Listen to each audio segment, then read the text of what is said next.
Now, hundreds of people have massed up at Apam to bid farewell to the teenagers who drowned at the Apam beach a week ago. Joy News' Richard Kojo-Nyarko joins us live with more. Richard, what can you report? Well, Daniel, so we are at the funeral grounds, and I might say that it is a restricted area. A lot of people have not been allowed, and so they are angry at the gates. Currently, 3 ministers just walked in, and so the program has just commenced. We have 11 bodies here. We're told that 1 out of the 13 was buried. 1 out of the 13 was buried the very day they found him, and then the other, the parents are yet to identify that particular body. And so we have currently we have the caskets with the pictures of the children placed just in front of the casket. So 11 of them we do have here at the funeral service here. So it's a restricted area, and the community folk are not really happy about what is happening because they wanted to also get access to the funeral grounds to also say their farewell or to bid goodbye to these 13 teenagers here at Apam. Do we know which ministers have arrived and why the burial is being a private matter? Is it because of the COVID-19 pandemic? Yes, Daniel, that is so. It is because of the COVID protocols they have put in place. They do not want a lot of people to be at the funeral grounds. A lot of so the funeral service began. What I can tell you is that the funeral service is about commencing.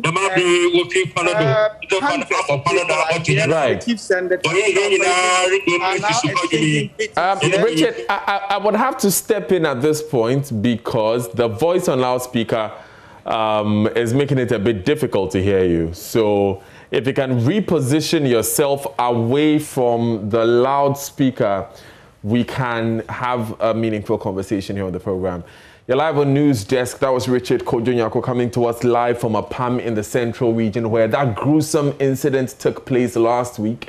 13 young people lost their lives by drowning, and we know that that particular incident has triggered a series of actions. First of all, we had some traditional rites take place in Apam. We also have, as you are seeing today, the funeral ceremony take place for 11 of those children. Of course, questions have been raised as to what the children were doing on a beach in the first place when there is a strict ban on all such activities because of the COVID-19 pandemic. And because of these same protocols, these persons you are seeing currently outside the perimeter of the premises of the funeral ceremony are not allowed to go inside. As Richard was telling us earlier, they are not happy, they are not enthused by this new rule. As you can imagine, the death of these 13 young people has shaken the entire town to its core. Of course, only 11 of the children who have passed are being buried today, because 1 was already buried. The other has not been identified by his parents yet.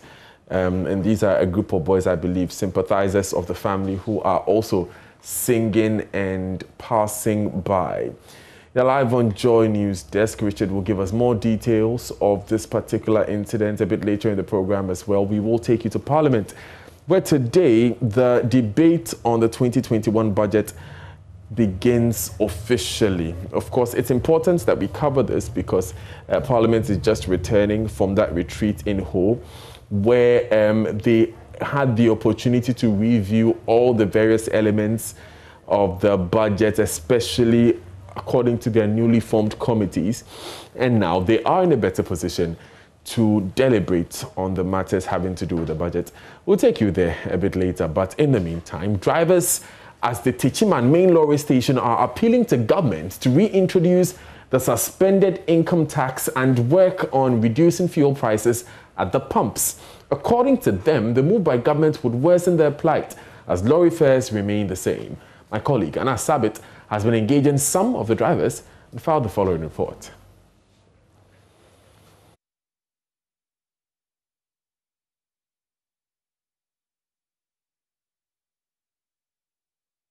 Bringing more of this story, especially when we are dealing with the 2021 budget, but we've re-established that connection with Richard Kojo Nyarko, and we would wrap up that conversation with him.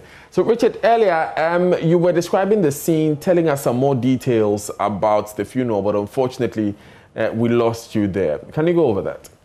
Well, so Daniel, what's happening here? The funeral service is being held at the Accident and Emergency Center at the St. Luke Catholic Hospital here at Apam. What they have done is that they've lined up the bodies.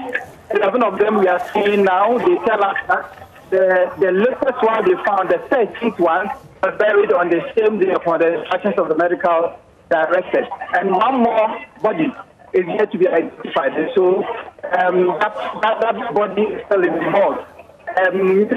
Three ministers of state have arrived and the funeral service has begun. But what is happening here is that the community folk are not really happy because they closed the doors to them.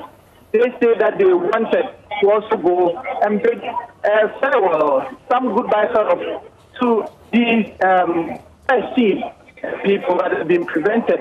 The authorities tell us that it's as a result of the that is why it placed some restrictions on the service that is being done here. So right after the funeral service, we'll proceed to go and bury already.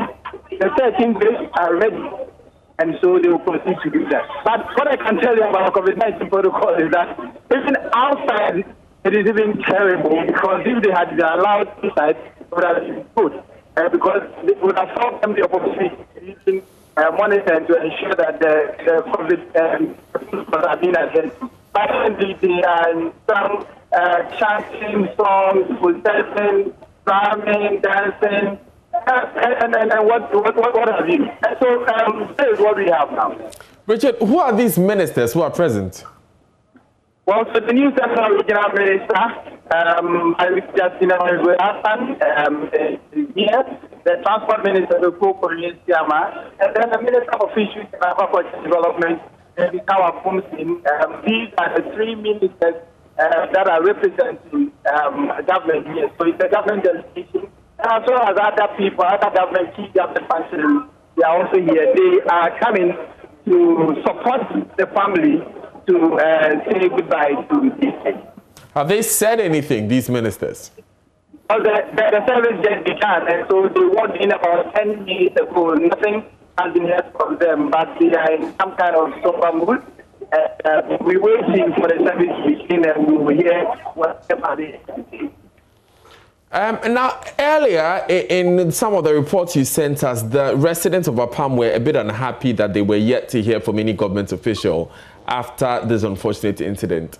What's their reaction to the presence of these three? Come again? I was saying that how have the people reacted to the presence of these ministers, especially considering how they were angry at government a few days ago? Where I am now is very noisy, so I can hardly hear you. I'm trying to move away from the noise. Right. Can you repeat it? Right. Can you hear me now? Yes, I can hear you, but it's a bit faint. Okay. I was asking about how the people took the minister's arrival. Unfortunately, we've lost Richard Kojo Nyarko there. We'll move on and bring him back if we have the opportunity. You're live on Joy News Desk.